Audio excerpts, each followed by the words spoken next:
se você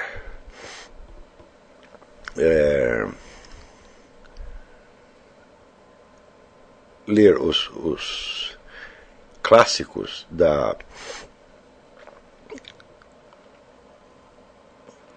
educação cristã, da literatura moral cristã, você verá que, em geral, eles apontam, como Santo Agostinho, os primeiros padres da igreja, tal. Você verá que eles apontam como principal inimigo os seus desejos, especialmente o desejo de riquezas e de prazeres. Tá certo? Porém, muito tempo transcorreu desde a época de Santo Agostinho, muitas coisas mudaram, tá certo?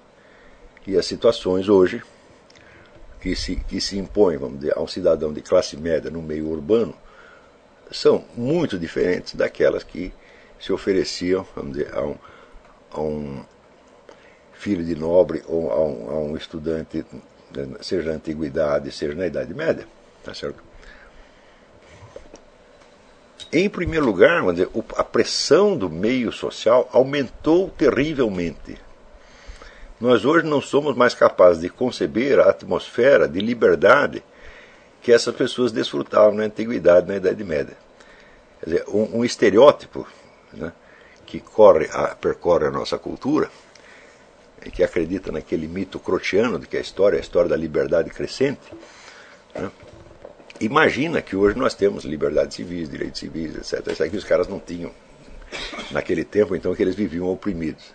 E muito bem, esta liberdade crescente, ela reflete a história jurídica, não a história social. Juridicamente falando, nós conquistamos um monte de direitos. Não é isso?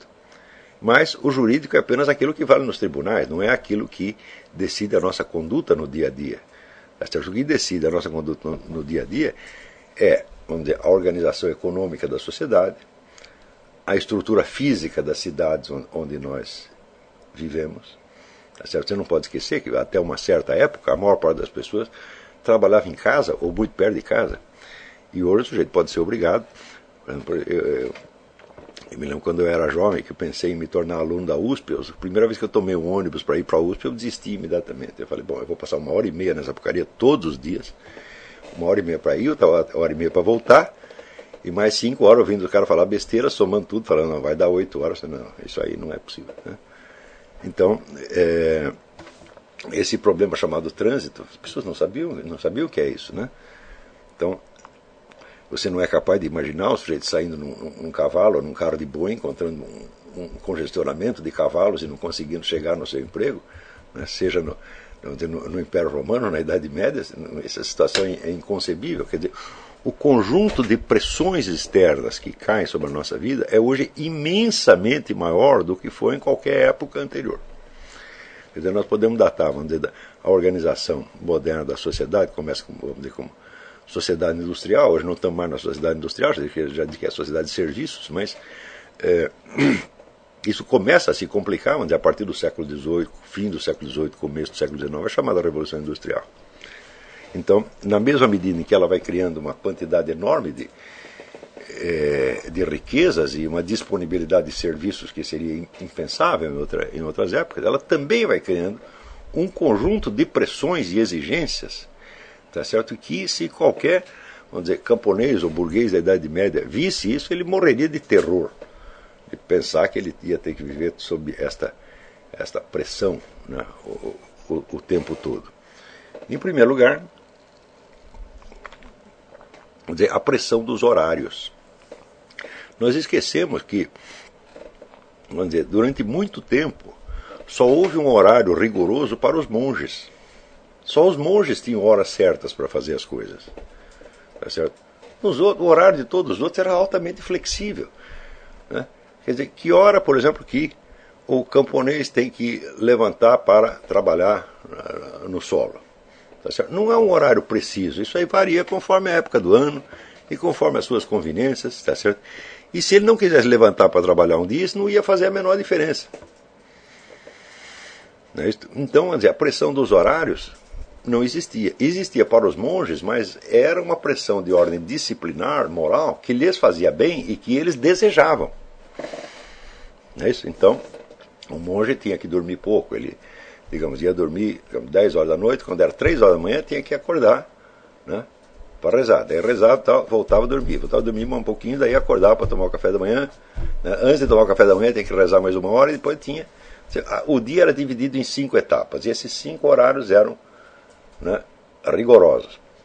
Então, quem desenvolveu a arte de medir o tempo foram os monges, e o fizeram para necessidades internas dos monastérios, que não eram necessidades de ordem prático-econômica, mas que eram ligadas à disciplina religiosa e moral. Para todos os demais seres humanos, você não tinha esta pressão dos horários.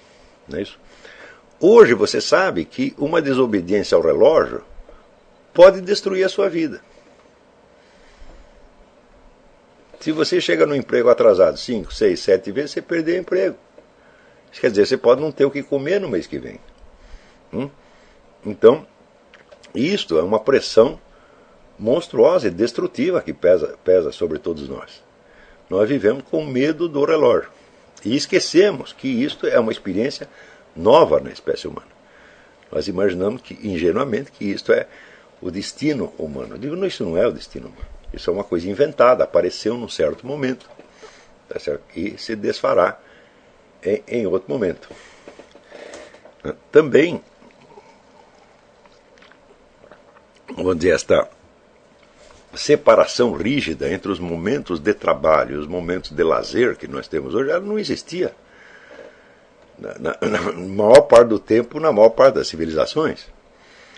Quer dizer, os dois elementos, o elemento de trabalho e o elemento lúdico, estavam tão, vamos dizer, indistintamente misturados, tá certo? Que não precisavam um dia específico, uma data específica, tá certo?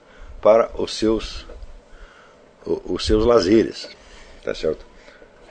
Por exemplo, os camponeses plantadores que trabalhavam cantando. Você consegue imaginar uma fábrica moderna onde as pessoas trabalham cantando? Não é possível isso aí. Se você vai cantar na hora do expediente, você perde o emprego. E, no entanto, gerações e gerações e gerações de camponeses trabalharam cantando. Então, dizem, agora vamos parar e vamos nos divertir. Fala, para e nos divertir, porque nós estamos nos divertindo aqui. Está compreendendo? Então, há uma série de elementos que vêm da simples organização física da sociedade e que pesam sobre nós com exigências que podem se tornar bastante angustiantes. Mas elas são angustiantes não somente pela sua presença e pela pressão que exerce, mas também pela sua ausência. Porque quando você perde esta conexão, por exemplo, você perde o emprego, perde os horários, etc., você fica completamente perdido na sociedade. E você se sente isolado, desamparado e perseguido. Pode ficar até paranoico por causa de uma coisa dessa. Tá certo? Então, eu, por exemplo, me lembro, quando eu era jovem, se eu perdi o emprego, eu ficava, né, desesperado para arrumar outro, não só por causa do fator econômico, mas também porque o emprego me dava toda a rede de conexões sociais, dos meios de contato. Quer dizer, o sujeito sem emprego, ele fica privado de contatos sociais. Por quê? Você não pode falar com os seus colegas, porque os colegas estão trabalhando. Você não pode entrar no emprego deles e ficar lá batendo papo com eles. Você só pode conversar com os caras que estão no seu emprego. Veja que coisa terrível isso, é? Quer dizer, na hora que você perde o emprego, você perde a sua rede de amigos. Também. Tá certo? E você é obrigado a construir outra fora. E assim por diante. Veja, esta também é uma situação que, por exemplo, até o ano de 1800, mais ou menos, pouquíssimas pessoas conheciam esta situação. No lugar onde você nasceu, você tem a sua rede de conexões e contatos e não tem como perdê-la. Só tem como perder se você cometer um crime e for mandado embora da cidade. Quer dizer, essa questão, vamos dizer, do ostracismo, do isolamento, da solidão moderna, tudo isso não existia. Não é isso? Claro, existiam outros problemas, existia doenças, peste, assalto nas estradas, insegurança generalizada. Praticamente era impossível você fazer uma viagem sem ser assaltado, né?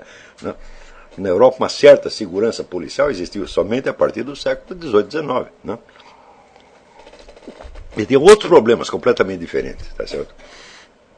Mas esses problemas pesavam sobre o conjunto da sociedade, pesavam sobre a comunidade e não opunham o indivíduo à comunidade como estes problemas modernos. Está entendendo? Quer dizer, a maior parte das pressões que pesam sobre o indivíduo moderno são pressões que o isolam da sociedade. Quer dizer, é muito mais fácil você ser marginalizado e ser ostracizado hoje do que em qualquer outra época da história. O número de pessoas, né, que numa cidade grande como São Paulo ou Rio de Janeiro se sente marginalizada, separada, solitária, é enorme, é imenso. Tá certo? Isto nunca existiu em nenhuma outra época da história humana. É um fator novo, tá certo? E como é um fator novo, ele não faz parte da natureza humana, e a natureza humana não está automaticamente habilitada a lidar com essas situações.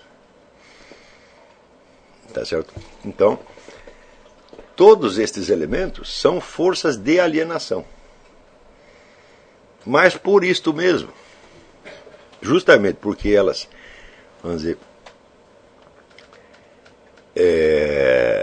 se interpõem entre você e os seus sonhos, você e seus objetivos, você e seus valores interiores, por isso mesmo elas constituem um desafio